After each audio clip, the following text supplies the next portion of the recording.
یہ اللہ کے رسول علیہ الصلوۃ والتسلیم اب جب فتح مکہ کے بعد تیاری فرما رہے ہیں دنیا سے جانے کی، کوچ کی تیاری فرما رہے ہیں، تو حضور علیہ السلام واضح طور پر حضور نے کوئی بات تو نہ فرمائی لیکن اشارے دے رہے ہیں۔ دیکھیے اللہ کے رسول علیہ السلام نے امیر الحج بنا کر اپنی غیر موجودگی میں جس کو بھیجا وہ ذات کس کی تھی؟ افضل البشر بعد الانبیاء بالتحقیق سیدنا ابا بکر صدیق کی ذات تھی، ان کو امیر الحج بنا کر بھیجا۔ یعنی اشارہ مل رہا ہے جہاں میں نہ جاؤں گا میری جگہ اپنا نائب بنا کر کس کو بھیجا؟ سیدنا صدیق اکبر کو۔ 9 ہجری میں آپ نے امیر الحج کی حیثیت سے جو ہے وہ حج ادا فرمایا اور مسلمانوں کے امیر کی حیثیت سے آپ نے لوگوں کو حج کرایا۔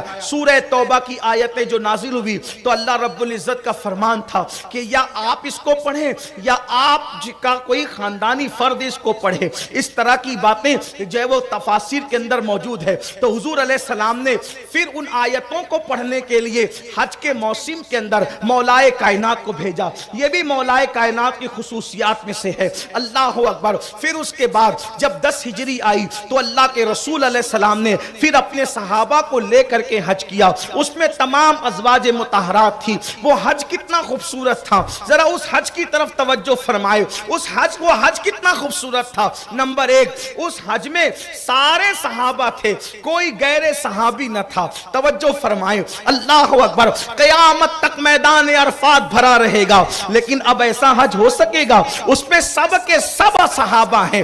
1,24,000 یا 25,000 کم و بیش اصحاب رسول ہے۔ حضور کی تمام ازواج ہیں۔ حضور علیہ السلام کی شہزادی سیدہ مخدومہ کائنات فاطمۃ الزہرا ہے۔ اللہ اکبر۔ یعنی کتنا خوبصورت ہے وہ حج، اور ان سب کے قائد محمد الرسول اللہ صلی اللہ علیہ وسلم ہے۔ اس کو حجۃ الوداع بھی کہا جاتا ہے۔ اللہ کے رسول علیہ السلام نے منی میں عرفات میں کچھ خطبے دیے اور وہ خطبے کو عالمی منشور کی حیثیت سے دیکھا جاتا ہے۔ وہ خطبے اگرچہ مختصر تھے لیکن ان خطبوں کی بڑی شان ہے۔ اختصار کے ساتھ حضور علیہ السلام نے دنیا کو پیغام دیا کیا اللہ وحدہ لا شریک ہے، اس کے علاوہ کوئی عبادت کے لائق نہیں ہے۔ حضور علیہ السلام نے دنیا کو پیغام دیا۔ آقا فرماتے ہیں اب عرب کی زمین پر کبھی شیطان کی عبادت نہ کی جائے گی۔ اللہ کے رسول نے پیغام دیا۔ خطبہ حجۃ الوداع کے اندر کیا پیغام دیا؟ آقا فرماتے ہیں میں سود کو باطل کرتا ہوں، سود حرام ہے، جس کا سود جس سے لینا ہے اس کو جو ہے وہ معاف کر دیا جائے۔ اللہ اکبر۔ جن کو دینا ہے ان کو روک دیا جائے۔ اس کے بعد فرمایا کوئی کالے پر کسی گورے کو، کسی گورے کو کسی گورے پر کسی کالے کو، کسی کالے کا کسی گورے کو، کسی کو کسی پہ کوئی فضیلت حاصل نہیں سوائے تقویٰ کے۔ اس طرح کی باتیں فرمائی۔ اس کے بعد رشتہ داروں کے حقوق بتائے، صلہ رحمی بتائی، اور پھر میرے آقا علیہ الصلوۃ والتسلیم نے ایک بات جو فرمائی، آقا ارشاد فرماتے ہیں میں تم میں 2 بھاری چیزیں چھوڑ کر کے جا رہا ہوں۔ اسی خطبہ حجۃ الوداع کے اندر فرمایا اور دوسرے مقامات پر بھی فرمایا، ارشاد فرمایا میں تم میں 2 بھاری چیزیں چھوڑے جا رہا ہوں، جب تک تم اس کا دامن پکڑے رہو گے تم کبھی گمراہ نہیں ہو سکو گے۔ اور پھر میرے آقا نے فرمایا پہلی چیز اللہ کی کتاب ہے اور دوسری چیز میری اہل بیت ہے، اس کا دامن مضبوطی سے پکڑے رہنا۔ اور اللہ کے رسول صلی اللہ علیہ وآلہ وسلم جب حجۃ الوداع سے لوٹنے لگے تو غدیر خم کے موقع پر ایک حوض تھا، وہاں اللہ کے حبیب صلی اللہ علیہ وآلہ وسلم نے صحابہ کو ارشاد فرمایا اللہ اکبر کہ منبر لگایا جائے۔ آقا کریم صلی اللہ علیہ وآلہ وسلم کے لیے منبر لگایا گیا اور غدیر خم میں آقا کریم نے سارے اصحاب کو جو ہے وہ جمع فرمایا، اور جمع فرما کر حضور علیہ السلام نے فرمایا کیا میں تم سب کی جان کا مالک نہیں ہوں؟ آقا علیہ السلام نے فرمایا کیا میں تم سب کی جان کا مالک نہیں ہوں؟ اور سارے صحابہ نے کہا قالوا بلا یا رسول اللہ، یا رسول اللہ بالکل آپ ہماری جانوں کے مالک ہیں۔ اللہ کے حبیب صلی اللہ علیہ وسلم نے پھر مولا علی کا ہاتھ پکڑا اور ہاتھ پکڑ کر ہاتھ اٹھا کر کے ارشاد فرمایا لوگوں تو سن لو من کنت مولا ہو فہذا علی مولا، کہ جس کا میں مولا ہوں اس کا علی مولا ہے۔ اللہ کے رسول علیہ السلام نے صرف زبانی نہیں فرمایا بلکہ حسنین کے بابا کا ہاتھ اٹھا کر کے فرمایا جس کا میں مولا ہوں اس کا علی مولا ہے۔ اور پھر فرمایا اللہم والی من والاہ وعاد من عاداہ، اے اللہ جو علی سے محبت کرے تو اس کو اپنا محبوب بنا لے، اور جو علی سے دشمنی کرے تو اس کو اپنا دشمن بنا لے۔ سبحان اللہ، نعرہ حیدری، نعرہ حیدری، سبحان اللہ۔ محض چشم تصور سے ہم دیکھتے ہیں یا رسول اللہ ہمارے لیے تو آپ کی بات یوں بھی کہتے تو دلیل ہے کہ علی میں جس کا مولا، علی اس کے مولا، لیکن حضور علیہ السلام نے زبانی نہیں کہا، علی کو اپنے بازو میں برابر کھڑے کر کے ہاتھ اٹھا کے کہا جس جس کا میں مولا ہوں اس کا علی مولا ہے۔ وجہ کیا تھی؟ تو تصورات میں ہمارے دماغ کو یوں پتا چلتا ہے، بزرگوں کی روحانیت سے یہ بات پتا چلتی ہے، کیونکہ علی کے دشمن بعد میں آنے والے تھے، تو ممکن ہے کوئی خارجی ناسبی کہتا یہ علی نہیں، مجمع میں کوئی دوسرا علی بھی تو ہو سکتا ہے، اس لیے کہ ایک نام کے کئی بھی ہوتے ہیں۔ اور اللہ اکبر، لوگ کہتے چلو بابا کا نام بھی لے لیا جاتا، اتفاق ایسا بھی ہوتا ہے کہ باپ کے نام بھی کبھی کبھی مل جاتے ہیں، ارے نہ ملتے تو لوگ دعوے کر لیتے، لیکن نبی نے سارے راستے بند کر دیے، اپنے بازو میں کھڑے کر کے بتایا جس کو مولا بنا کے جا رہا ہو وہ کوئی اور نہیں ہے، وہ نبی کے چچا کا لاڈلا۔ نعرہ رسالت، نعرہ رسالت، نعرہ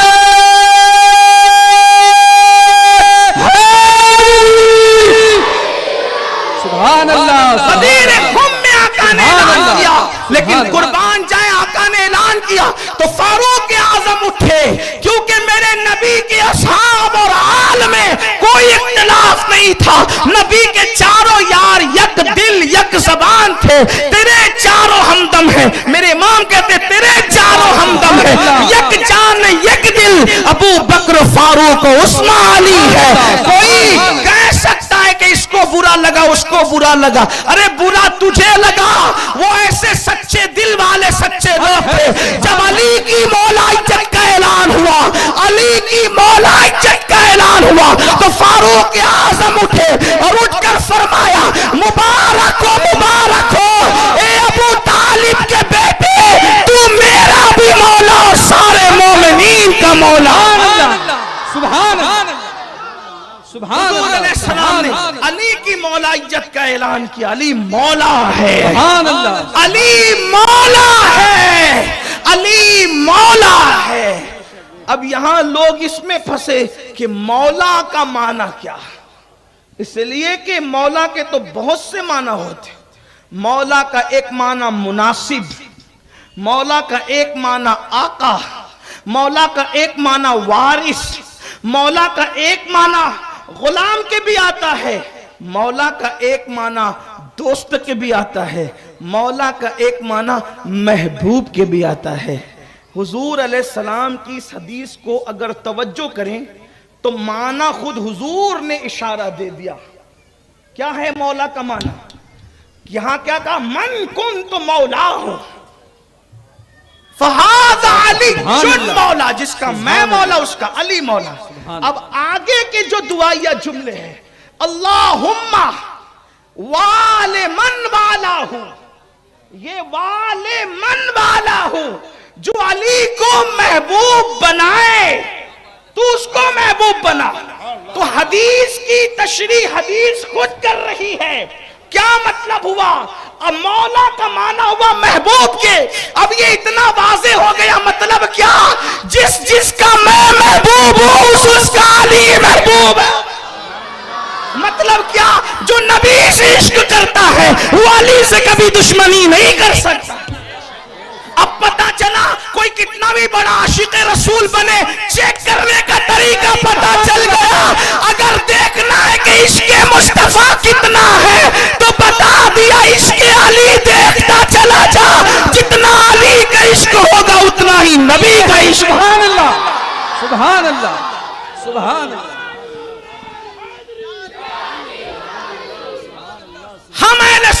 کے نزدیک ہمارے اکثر بزرگوں نے یہی کہا کہ یہاں مولا کا معنی محبوب کا ہے، تو اب وہ محبوب ابو بکر کے بھی، صدیق اکبر کے محبوب نبی صدیق اکبر کے محبوب علی، فاروق اعظم کے محبوب نبی فاروق اعظم کے محبوب علی، عثمان غنی کے محبوب نبی تو عثمان غنی کے محبوب علی، جس کا میں محبوب ہوں۔ اب سمجھ دے، مولا کا مطلب جس کا میں محبوب ہوں اس کا علی میں، اور دعا کی جا رہی ہے۔ اب دیکھیے اللہم وَالِ مَنْ وَالَاهُ وَعَادِ مَنْ عَادَاهُ، یہاں اگر کوئی کہے کہ ولا کا پھر کوئی وہ بیچ میں لانے کی کوشش کرے، تو جب دعا کی جا رہی ہے تو ایک دوسرے کی ضد بیان کی جا رہی ہے، وَالِ مَنْ وَالَاهُ عَادِ مَنْ عَادَاهُ، تو عداوت کے مقابلے میں کیا آتا ہے؟ عداوت کے مقابلے میں تو محبت ہی آتی ہے نا، تو کیا مطلب ہوا؟ گویا کہ رسول اللہ خود اشارہ دے رہے ہیں کہ مولا کا معنی کیا ہو رہا ہے؟ محبوب کے۔ اب پتا چلا، فرماتے ہیں اللہ جو علی سے محبت کرے تو اس کو محبوب بنا، اور جو علی سے دشمنی کرے تو اس کو اپنا دشمن بنا۔ فاروق اعظم نے مبارکباد دی کہ تو میرا بھی مولا، میرا محبوب ہے تو، کیونکہ میرے محبوب کا محبوب ہے، میرے یار کا محبوب ہے تو میرا بھی محبوب۔ مومنو، اچھا فاروق اعظم نے یہ نہیں کہا کہ تو ساری امت کا مولا ہے، کیا فرمایا؟ فاروق اعظم کے جملے پہ غور کریں، یہ نہیں کہا سارے کلمہ پڑھنے والوں کا مولا ہے، کیا کہا؟ اے علی تو میرا بھی مولا ہے اور سارے مومنوں کا مولا ہے، مطلب مومن وہی ہے جو علی سے محبت کرتے ہیں۔ ہاں، علی سے نفرت اور بغض کرنے والے تو منافق ہیں، اسی لیے تو یاروں کی زبان پر نام علی آتا ہے تو حضرت علی۔ امام بخاری کو امام بخاری کہہ سکتے ہیں، امام علی کہیں تو منہ اترتا ہے، امام حسن کہیں تو منہ اترتا ہے، امام مسلم کو امام کہتے ہیں، امام حسین کہیں تو منہ اترتا ہے۔ یہ امام کب سے؟ ہم نے کہا جن کی نالین کی خیرات پا کر بخاری اور مسلم امام بنتے ہیں، پھر ان کی امامت کی شان کا عالم کیا ہے؟ بڑا چھوٹا دل کرتے ہیں، اور یہ چھوٹے دل اور چھوٹے منہ جو کرتے ہیں تو یاد رکھنا یہ کیوں کرتے ہیں۔ اگر امین القادری کہے تو بدنام ہوتا ہے، صحابی رسول ابو سعید خدری سے پوچھیں، اے صحابی رسول ابو سعید خدری، یہ ان کے منہ علی کے نام پہ چھوٹے کیوں ہوتے ہیں؟ تو حضرت ابو سعید خدری کہتے ہیں جب فتنے رونما ہوئے اور فتنوں کا دور آیا اور ہم لوگوں کو خوف ہوتا کہ مجمع میں اپنے آئے یا بیگانہ ہے، تو ہم چیک کرنے کے لیے مومن اور منافق کو ذکر علی کرتے، علی علی علی علی کرتے، علی کا نام سن کر جن کا چہرہ کھل جاتا سمجھتے مومن ہے، جن کے منہ اتر جاتے سمجھتے منافق ہے۔ کس کا مسلک ہے؟ صحابہ کا مسلک، ابو سعید خدری کے۔ اور اس حدیث کو امام شبلنجی لکھ رہے ہیں، اور بھی ائمہ نے لکھا، کثرت سے لکھا، کیا کہ ذکر علی کر کے مومن اور منافق میں پہچان کرتے ہیں۔ اس لیے نعرہ حیدری لگایا کرو تو تھوڑا دائیں بائیں دیکھ لیا کرو، ہاں، کہ کس کے منہ کھل رہے ہیں گلاب کی طرح اور کن کے چہرے اتر رہے ہیں۔ مولا مشکل کشا کی موت، تو اب پتا چلا محبوب ہے علی سب کے، اور فاروق اعظم نے کہا کہ تو میرا بھی مولا ہے اور سارے مومنوں کا مولا ہے۔ یعنی ہر کلمہ پڑھنے والا تو مومن نہیں ہوتا نا، کیونکہ مدینہ منورہ میں بھی کچھ منافقون، پوری سورہ منافقون اتری، آپ پڑھ لیں، اس کو دیکھیں، اس طرف جائیں۔ ہمارے یہاں علی سے بھی بے پناہ پیار ہے، مولا علی سے، اور صدیق اکبر سے بھی بے پناہ پیار ہے۔ کیوں؟ اس لیے کہ ہمارے پاس ہاتھ ہی دو اس لیے ہیں، ایک ہاتھ میں دامن اصحاب ہے، ایک ہاتھ میں دامن اہل البیت ہے۔ اہل سنت کا ہے بیڑا پار، اصحاب حضور نجم ہے اور ناؤ ہے اطرت رسول اللہ۔ ایک کو ہضم ہی نہیں ہوا، ایک کو ہضم نہیں ہوا، حضور علیہ السلام کے پاس آیا ہوا ہے۔ حضور علیہ السلام کے پاس آ کے کہنے لگا کہ ہم نے آپ کو مانا، آپ کے لیے کافی نہ تھا؟ ایک بدبخت کہہ پڑا ہم نے آپ کو مانا کہ زبان دیکھیں اس کی، آپ کو مانا آپ کے لیے کافی نہ تھا، اب آپ نے علی کو بھی ہم پہ مسلط کر دیا۔ اللہ کے رسول علیہ السلام نے فرمایا میں نے مسلط نہیں کیا، میں بطور مفہوم پیش کر رہا ہوں، یہ میرے اللہ کا حکم ہے، میں نے اللہ کے حکم سے کہا، میں نے اللہ کے حکم سے کہا۔ وہ وہاں سے نکلا اور نکلنے کے بعد اس نے آسمان کی طرف دیکھا اور آسمان کی طرف دیکھ کر کہا اگر تیرے محبوب وہ کہہ رہے ہیں اور علی کی مولائیت کے بارے میں اور سچ کہہ رہے ہیں تو پھر تو ایسا عذاب بھیج، ایسا عذاب بھیج جس کو میں دیکھوں اور مجھ پر عذاب نازل کر۔ اتنا کہنا تھا، آسمان سے پتھر گرا سر پہ اور سر کو چیرتے ہوئے پاخانے کے مقام سے نکل گیا۔ یعنی کہ جس نے وہاں بھی مولا نہیں مانا علی کو، اس کی قسمت میں اس وقت بھی پتھر تھا، اور جو آج بھی نہ مانے اس کے مقدر میں آج بھی پتھر ہے۔ ان کو پتھر کے سوا کچھ نہیں ہے، یہ مولا کائنات کی شان۔ لیکن یاد رکھنا، مولا کا مطلب ہمارے بزرگوں نے جو بیان کیا، مطلب محبوب، علی محبوب ہیں تمام صحابہ کے، علی محبوب ہے تمام اہل بیت کے، علی محبوب ہیں تمام مومنین۔ اسی لیے اللہ کے رسول علیہ السلام نے فرمایا اے علی تجھ سے صرف مومن محبت کرے گا، منافق تجھ سے محبت نہیں کرے گا۔ منافق کا کام ہی نہیں ہے محبت کرنا۔ بلکہ میرا ایک جملہ لوگوں کو کافی تکلیف پہنچاتا ہے، تھوڑا سا زخم قرید کر کے پھر آگے بڑھوں۔ میں نے کہا علی سے محبت کے لیے تو مومن ہونا ضروری ہے، علی سے محبت کے لیے مومن ہونا ضروری ہے۔ ہم عاشقوں کے عقیدے میں تو یہ ہے کہ علی سے محبت صرف حلالی کرتے ہیں۔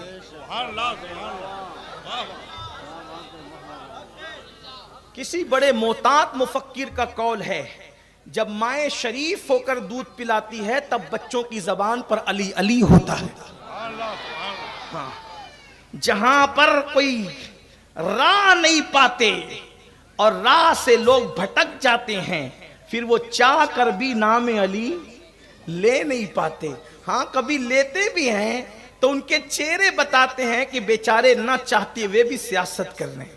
لیکن ایک بات آپ سے اور عرض کروں، بات کو آگے اختتام کی طرف لے جاتے ہوئے، کبھی کبھی لوگ مولا علی اور اہل البیت کا نام لے کر بھی سیاست کرتے ہیں۔